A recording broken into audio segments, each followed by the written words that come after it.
And is there a time basis? Is it all distance? Yeah, all distance. So I can take as long as I want, but the longer you do it, the more I'm exposed to conditions and more likely problems. Is it indoor and outdoor specific? So I want to do it outdoor. But is there no requirement in terms of I could do it indoor if I wanted to. I just like the idea. Could you crawl indoor if if it push came to shove? Yeah. So there's a lightning storm, for instance. Could you just crawl indoors and continue going around? Yeah, if we had the facility to do that, yeah. But what about like knee pads and things like that? Are you using? There's no specification on that, so I can. Right. I imagine that I don't want to be getting cut because it's going to be hard enough on my body as it is on the ground for so long. So we're not, again, logistically. Just your contact points. They're no typical contact points for that length of time. Yeah, exactly. I think knees, it's going to be hard on them. Yeah. There's going to be a lot of pain, I reckon, through that. But I think the important thing is just to take it with the walk, one step at a time. It's going to be like breaking it down into one crawl at a time or one lap at a time, or it's just going to be very long. And I think it's going to be quite physically sore on my chest and your body because you're not used to doing that. Yeah. And yeah, it's I'm aiming to do it in under 48 hours, so I don't want to be out there for forever. And I like the idea of crawling into the dark, so it goes nighttime because it's going to take me through 2 nights. So I crawl through the dark all the way into the light, through the dark, and then finish in the morning, hopefully, of the second day. And the whole purpose of this, which is I want people to understand most about why I'm doing it, is because I want the challenge to represent, no matter how much you're down on your knees in life and you're on the floor and you feel like you can't stand back up and you're wet and you're cold, I want to show that you can stand back up. So when I get to 37 miles, the most significant part of it will be me standing up and saying, look, this is a physical example. I've just crawled for the longest crawl in the world. Yep. And I stood up at the end of it. And if you're in that position, you feel like you're crawling and you're on rock bottom, and keep going. Keep crawling. Because one point you're going to be able to get back up. You're going to be able to stand back up. That's amazing, man. It's really good. That's the purpose of why I'm doing it. What about in terms of this time round, about raising awareness, sponsorship, support, anything like that? What? Yeah, so last time I did it for Mind UK, the charity, and I raised about 45,000, I think, for the charity. Now, I know people have their views on charities, on terms of people are very negative against them, some people are very positive against them. I'm a bit in the middle. I don't want to say that the money that was raised didn't go to helping people. It did. I think that and I will say this because it's the truth. I even contacted Mind about it. The help that they gave me as a fundraiser was nothing. I got a little box when I said I was going to fundraise for them with a flag in it and a water bottle, and I didn't hear from them at all. Yeah. Until the fundraising had finished, and I got a certificate in the post, which was scrumpled up, saying, thank you for raising money for Mind. And I emailed them saying, I raised this massive amount of money. A lot of people have donated. It's hard times in the UK at the moment for people. And no doubt the money will go to help people. But your help that you give to your fundraisers, with all the connections you've got and all the facilities you've got, was zero.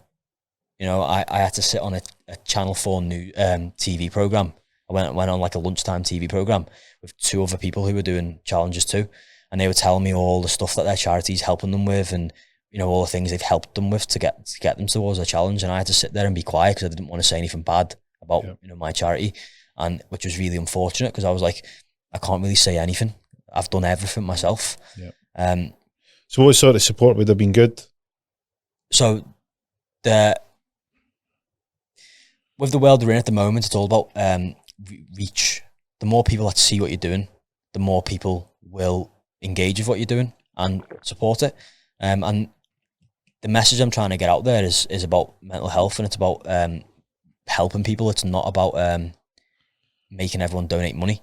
So this time I don't think I'm going to do any fundraising. I'm just going to create awareness, more awareness.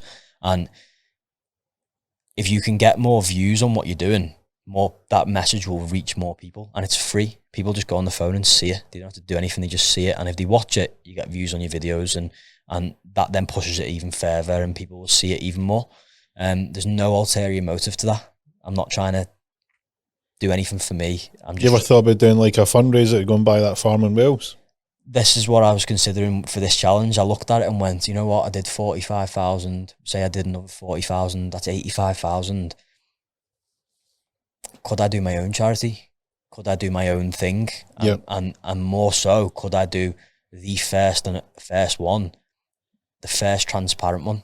So every penny that comes into a charity and every penny that goes out of the charity is photographed and posted.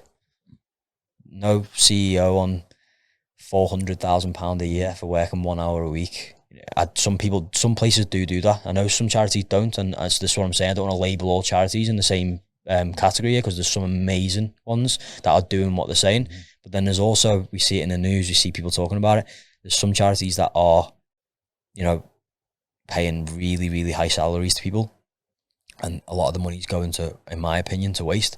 So I think it'd be a really cool idea to have a charity that operated in the way which was fully transparent. It would be interesting to see what charities are out there that would be aligned with the idea of some sort of sanctuary. Yeah. The location sounds, I mean, again, I'm only going off your description, but it sounds like it'd be an ideal sort of setup, and it would be a good use of the ruins that are there. Yeah. The other thing that you would have is that you would be able to have continual support from charities that would have people that they're looking to directly help. Yeah, that'd be amazing. Yeah. You would also, like, what type of businesses would have, some sort of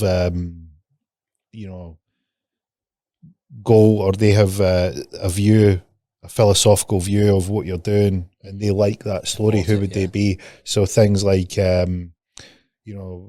businesses that are looking to reach youth, businesses that are looking to promote their products that would help. There's a whole ecosystem there of people that would definitely would suit. So it'd be interesting to see who they would be. What about businesses that want to get behind you? Yeah, so I didn't really know how to go about it last time. I just spoke to a few people who I knew, but since then I've obviously learned, and I've spoken to other people who've done challenges where they've been actually sponsored by big companies, different brands, businesses, and it does cost me money, in the sense that I can't work as much as I would work if I've got to hire the track. I'm not that track might be £100. Yep. Don't know, but it's going to cost me if I can't get the support of. Well, my initial thought is, like, people that have got workwear or hardware and equipment, or they want to prove that their product can last. This guy's fucking crawled for 48 hours in our clothing and it didn't break down. Look how rugged their stuff is. You've got people that, if there's pads or equipment, these fucking stood 48 hours of abuse. A guy never got off his knees. Creams, all this sort of stuff, hydration, fuel, food, the whole thing. Everything, there's so much opportunity for, and I understand the way, what does the business get from it? And it's that my idea was to try to get sponsorship, which gave me a pot of money. And that money wouldn't go, the pot of money would go to paying for the things that I want to get paid for. Or if they don't want to put the money in, they can actually, if they've got their own videographer. Because basically what my plan is to try and get sponsorship. With that fund of sponsorship, I'm going to pay basically a videographer to get loads of footage of training, content. That footage is then professional footage. It's better than what I can do on my phone. That then gets put online.